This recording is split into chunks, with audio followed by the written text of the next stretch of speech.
মানে কোকলাবাৰী সমষ্টিত 8টা ব্ৰিজৰ প্ৰয়োজন আছিলে আৰু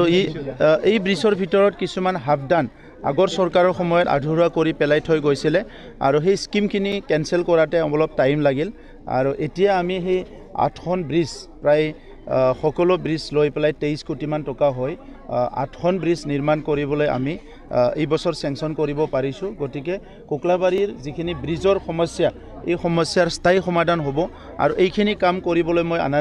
আনন্দিত হৈছো কাৰণ ইয়াত ময়ো নিৰ্বাচন খেলিছিলো সেই সময়ত সকলো ৰাইজ ওলাই আহিছিল আৰু নিজৰ গাঁৱৰ সমস্যাবিলাক আমাক ৰাইজে অৱগত কৰাইছিল গতিকে অলপ পলম হ'ল কিন্তু আমি কোকলাবাৰীৰ যিমানখিনি ব্ৰিজ লাগে প্ৰত্যেকটো ব্ৰিজটো নিৰ্মাণ কৰিবলৈ আমাৰ আঁচনিটো আমি সেংচন কৰিব পাৰিলো ইয়াৰ কাৰণে মই আনন্দিত হৈছো আৰু কোকলাবাৰীৰ ৰাইজক মই অভিনন্দন জনাইছো আধাৰশিলাৰ যোগেদি আপোনালোকে এইবাৰ নিৰ্বাচনৰ প্ৰস্তুতি আৰম্ভ কৰিছে সক আধাৰশিলাৰ যোগেদি বুলি নহয় আধাৰশিলাটো বনাইছে কি এটো হাফদান পৰি আছিলে ভালকে বনাই দিব লাগিব সেই কাৰণে আধাৰশিলা বনোৱা হৈছে এটো খুব আৰম্ভ হয়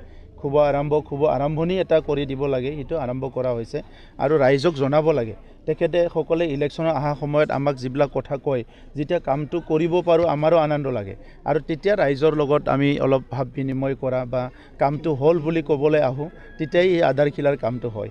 আৰু আমাৰ তাত এটা কথা ইউপিপিএলৰ সময়ত যিমানখিনি আধাৰশিলা হ'ব ইমানখিনি কাম হ'ব ইয়াতকে কম বেছি নহয় কোকৰাঝাৰত কোনে শেষ হাঁহি মাৰিব ইলেকশ্যনৰ পিছতে শেষ হাঁহি মাৰিব এটাই ক'ত হাঁহি মাৰিব এতিয়া কিবাহে কৰিব প্ৰচাৰহে কৰিব এক দুই দিনতে ডিক্লেয়াৰ হৈ যাব কেণ্ডিডেট আপুনি হ'ব নেকি এটা চৰ্চা চলিছে নাই মই কেণ্ডিডেট নহওঁ কিমান কোটি টকাৰ ঠিকা এইটো নাই কোটি টকাৰ ঠিকা বুলি নহয় 8খন ব্ৰিজ লৈ 23 কোটি টকা বাকি এখনত কিমান আছে এইটো মই চোৱা নাই 8খন ব্ৰিজ লৈ 23 কোটি ষ্টেডিয়াম 275 বুলি কৈছে ষ্টেডিয়াম 5 কোটি আৰু এই সিনেমা হলটো 2 কোটি 20 লাখ আৰু অডিটৰিয়ামটো 98 লাখ এইখন ব্ৰিজখনৰ কিমান মান হ'ব 2.75 বুলি কৈছে প্ৰায় 2 কোটি 75 লাখ আৰু গোটেই মিলি প্লাই 23 কোটি টকাৰ ব্ৰিজ হ'বলৈ গৈ আছে কোকলাবাৰী নৱকুমাৰ হৰণী এটা কথা হৈছে কাৰোবাৰ বাপেক আহিলেও হিম্মত নাই তেওঁ কোনোবাই যে মানে হৰুৱাব পাৰিব এনেকা কথাবিলাক কোন মানুহে কয় সব এটা নেতা হৈ পেলাই প্ৰতিনিধি হৈ পেলাই আৰু কাৰোবাৰ বাইপেক মাকক কি হ'ব বিচাৰিব লাগে আমিয়ে খেলিছো মাক বাইপেকৰ কিয় টানি আনিব লাগে আমিয়ে খেলিম না ইলেকশ্যন 6 লাখ ভোট লাভ কৰি তেওঁ নিশ্চিতভাৱে জয়লাভ কৰিব কোনবা 10 লাখো হ'ব পাৰে আগতে 20 লাখো হ'ব পাৰে ইমান ডাঙৰ মানুহ নিৰ্বাচনত হাৰি যায় আপুনি মই কোন হয় এইবাৰ হাগ্ৰামা মহিলাৰো কিন্তু দাবী উত্থাপন কৰি আছে আগতো কৰা নাছিল জানো যি সময়ত হাগ্ৰামা মহিলাৰ টাইগাৰ আছিলে সেই সময়তো হাৰিছে আৰু আজি ক'ৰ পৰা জিকিব আপোনালোকৰ প্ৰাৰ্থী কোন হ'ব দি আছো না কোনবা আহিব নেকি ৰাজকুমাৰ নাৰ্জাৰীক লৈ ফুল কনফিডেন্স ৰাজকুমাৰ নাৰ্জাৰীক লৈ চৰ্চা চলি আছে এইটোক লৈ কি ক'ব বিচাৰে দলে চিন্তা কৰি আছে কোৰ কমিটি মিটিং বহিব আৰু লগে লগে ডিক্লেয়াৰ হ'ব বিপিএফৰ কোনবা আহিব নেকি